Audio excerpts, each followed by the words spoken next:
Magandang araw sa inyo mga kaibigan, itong ating almusalita sa araw na ito.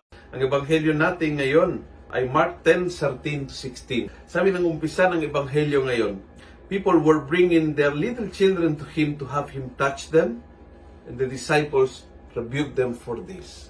Dalawang ugali tungo sa mga bata. May nagdadala ng mga bata kay Jesus upang pagpalain niya, upang hipuin niya, upang ipatong ang kanyang mga kamay, at may mga tao na nagpalayo ng mga bata. Huwag istorbohin ng Panginoon. At maganda hong tanungin, aling sa dalawa ako? Dahil lahat tayo may chikiting sa buhay. Kung hindi anak mo, pamangkin mo, apo mo,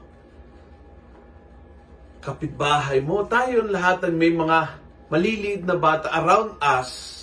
At yung mahalagang tanong dito is, ako ba'y yung tipo nagpapalapit, nagdadala ng bata na yan tungo kay Jesus?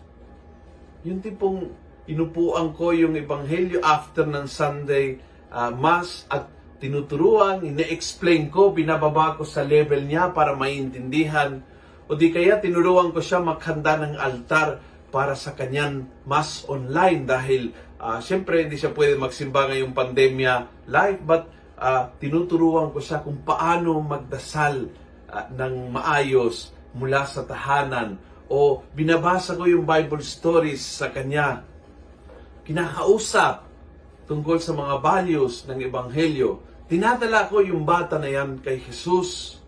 O di kaya ako ay tulad ng second class, yung mga nagre-rebuke, yung mga nagpapalayo ng mga bata mula kay Jesus. And mind you, ito yung mga lagad.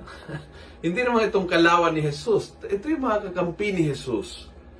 But minsan sa kanila, yung bata ay, well, dyan, bata lang. So, hindi pinapansin. Hindi binigyan ng importansya. Hindi nilalapit sa Panginoon. Maaari sa pamamagitan ng ugali. Maaari sa pamamagitan na, well, feeling mo, palang araw paglagi nila, sila mismo ay lalapit. O di kaya minsan sa pamamagitan ng galing ka sa simbahan, mainit ang ulo, sumisigaw, nagmumura, at nakukuha nila yon. Ang taong ito ay malapit sa Diyos, lagi nagdarasal, pero ang ugali niya iba.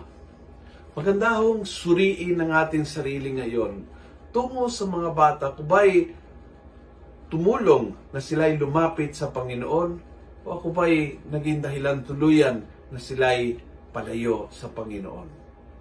Kung nagustuhan mo ang video ito, please pass it on. Punuin natin ng good news ang social media. Gawin natin viral, araw-araw ang salita ng Diyos. God bless.